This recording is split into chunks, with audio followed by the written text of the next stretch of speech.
बिस्मिल्लाहिर्रहमानिर्रहीम नहमदुहु व नुसल्ली व नुसल्लिम अला रसूलिल करीम। अप्रैल गुज़र गया। बहुत सारे यूट्यूबर ख़बरें दे रहे थे कि अप्रैल में खान साहब बाहर आए कि आए, आज आए, कल आए, परसों आए। अब मई पे चले गए हैं कि मई में आएंगे। और मई में पीटीआई बड़े बड़े ऐलान कर रही है इनकलाब बर्पा करने के, एहतजाज करने के, लॉन्ग मार्च करने के।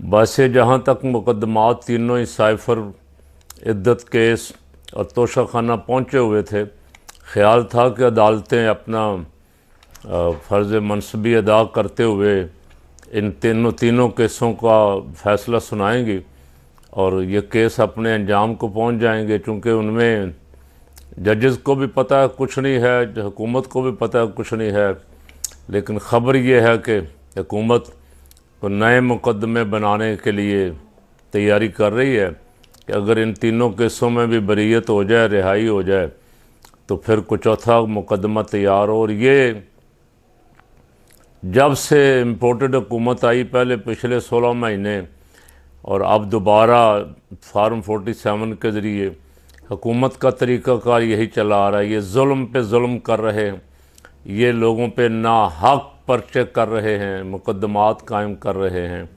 घरों से उठा रहे हैं बच्चों को, बीवियों को, ख़वातीन को। अल्लाह ताला इन ज़ालिमों से कौम को निजात अता फ़रमाए। पाकिस्तान में ऐसा कभी नहीं हुआ था। पाकिस्तान में तो मार्शल दौर में भी ऐसा कभी नहीं हुआ था। औरतों का एहतराम किया जाता था, चार दीवारी का तक़द्दुस पामाल नहीं किया जाता था। लेकिन अब ये इम्पोर्टेड हुकूमत ने राना सनाउल्लाह और शहबाज और बिलावल, ये जमहूरियत के भी चैम्पियन हैं, ठेकेदार हैं, ये कच्चे के डाकुओं से तो डरते हैं और ख़ुद कितने बड़े बड़े डाके मार रहे हैं, ये आप अंदाज़ा नहीं कर सकते। इस वक्त मुल्क का किसान खज्जल ख़राब हो रहा है, बेचारा खार हो रहा है, उसकी गंदम नहीं बिक रही। हुकूमत ने बाहर से गंदम मंगवा ली, अरबों रुपए का टीका लगा दिया पाकिस्तान के ख़जाने को। फिर कहते हैं मैं मांगने नहीं आया बस, लेकिन हालात अच्छे नहीं हैं। जहाँ जाते हैं पाकिस्तान की बदनामी करवा के हर एक के कान में कोई ना कोई फूंक मार रहे हैं वज़ीर आज़म साहब कि मैं मांगने नहीं आया, मेरे हालात अच्छे नहीं, मैं जल्दी वापस कर दूँगा। अब देने वाले भी अब तो एतबार करना छोड़ गए। इतना बड़ा टीका, लेकिन मैंने अभी खबर को नहीं सुनी। खबर थोड़ी बहुत इधर उधर से कोई चलती भी है कि इंक्वायरी हो रही है कि गंदम मंगवाने के आर्डर किसने दिए और किसने इससे पैसा बनाया। मैं भी उम्मीद करता हूँ, कौम भी जो सुन रहे हैं वो भी उम्मीद करें कि कुछ जल्द ही ये राज फाश होगा कि जब अपनी गंदम तैयार थी और मार्केट में आने वाली थी, उससे चंद दिन पहले, ये 15 दिन या 20 दिन पहले, इतना बड़ा स्कैंडल कि बाहर से अरबों रुपए की गंदम मंगवा के अपने किसानों को दरबदर कर दिया है। और अब पुलिस उन्हें डंडे मार रही। वज़ीर आज़म साहब कह रहे हैं मज़दूर की तनख्वाह में इजाफ़ा करेंगे, शाह खर्चियाँ कम करेंगे। कौन सी शाह खर्ची आपने कम की?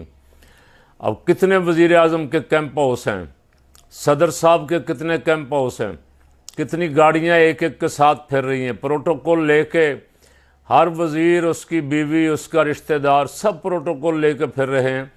कौन सी शाह खर्ची आपने ख़त्म की? देने वाले जो हैं वो भी अब तो मजाक उड़ाने लग गए हैं। देने वाला शर्ट पहन के बैठा होता है, लेने वाले थ्री पीस सूट पहन के मांग रहे होते हैं और टीमों की टीमें लेके हाजिर हैं। जिधर भी कोई दावत मिल जाए किसी एक को जाने की, पूरा पूरा जहाज़ ले जाते हैं और फिर साथ कहते हैं कि हम पे कर्ज़ों का बड़ा बोझ है। वज़ीर आज़म साहब का ये बयान जो है, ये मेरा तो ख़्याल है कि अगर वो ख़ुद ही इसे पढ़ें और देखें कि वो कर क्या रहे हैं, तो शायद को थोड़ी बहुत शर्मिंदगी का बायस बन जाए। एक तरफ तो वो जमहूरियत के चैम्पियन हैं, फार्म 45 की धज्जियाँ उड़ा के आए हैं, और दूसरी तरफ मज़दूर के हकूक़ के भी चैम्पियन हैं। किसानों को डंडे पड़ रहे हैं, किसानों को पुरअमन एहतजाज की भी इजाज़त नहीं है, और सिर्फ फ़ोटो, वीडियो, तमाशा कौम को दिखा रहे हैं। पंजाब की वज़ीर आला साहबा भी और वज़ीर आज़म साहब तो इस काम के मास्टर हैं। एक फूटी कौड़ी भी किसी मजदूर को, किसान को यौम मई पे नहीं दी गई। करोड़ों रुपए के इश्तिहार दिए गए हैं। किसको? मीडिया मालकान को। अब वो मीडिया मालकान जो लिफाफे हैं, उन सहाफ़ियों को जो लिफाफे हैं, प्रिंट मीडिया को, इलेक्ट्रॉनिक मीडिया को हुकूमत की तरफ से बड़ी बड़ी फड़ों पे मुश्तमिल इश्तिहार दिए गए हैं मज़दूर के नाम पे। मज़दूर को कुछ नहीं दिया गया। अब मज़दूर ये चाहता था कि उसकी उजरत में इजाफे का ऐलान करता वज़ीर आज़म, और गरीब ये चाहता था कि उसके बिजली के बिलों में कमी का ऐलान करते, को बिजली के रेट कम करने का ऐलान करते वज़ीर आज़म साहब, को गैस के रेट कम करने का ऐलान करते। जब से ये आए हैं, इम्पोर्टेड हुकूमत में 16 महीने पहले रहे, अब फिर वही सारी टीम तो वही है। कुछ बंदे ड्रॉप कर दिए गए, और वो बंदे जिन्होंने देखा कि यहाँ जमहूरियत का गला घूंटा जा रहा है, तबाह बर्बाद किया जा रहा है, और मामलात जो हैं सारे ख़राब किए जा रहे हैं, अब वो खुद ही अलग होते गए हैं। 1 2 3 4 जो रह गए हैं, उन्होंने अपनी वो 16 माह की कारकर्दगी बाकायदगी से उसी तरह दोहराई। उसी तरह जाली मुकदमात भी होते रहे उस वक्त भी, अब भी हो रहे। महंगाई रोज़ बरोज़ बढ़ती रही।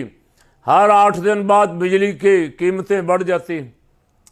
काश हमारी अदलिया जो आज़ादी के लिए जिद्दोजहद कर रही है, अगर आज़ाद हो जाए तो कोई अदालत ही इनको बुला के पूछ ले कि जो ये बिल तुम भेज रहे हो लोगों को, ये इनकी बेचारों की कुव्वत नहीं है, सकत नहीं है, कुव्वत ख़रीद इतनी नहीं है, ये कहाँ से देंगे?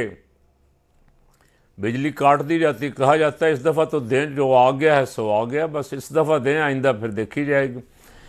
तो तबाही बर्बादी करके आपने मज़दूरों का दिन मनाया है, और आप फरमा रहे हैं शाह खर्चियाँ कम करें। कब करेंगे? शाह खर्चियाँ तो आप कम करने वाले नहीं हैं। आपके बादशाहाना अंदाज जो हैं, शहनशाहाना अंदाज, यानी एक ख़ानदान का एक फ़र्द वज़ीर आज़म है, एक वज़ीर आला है, और एक अब डिप्टी वज़ीर आज़म बन गए। ये भी खबर गर्दिश कर रही है कि एक को डिप्टी वज़ीर आज़म बनाने से कुछ मामलात बिगड़ रहे हैं।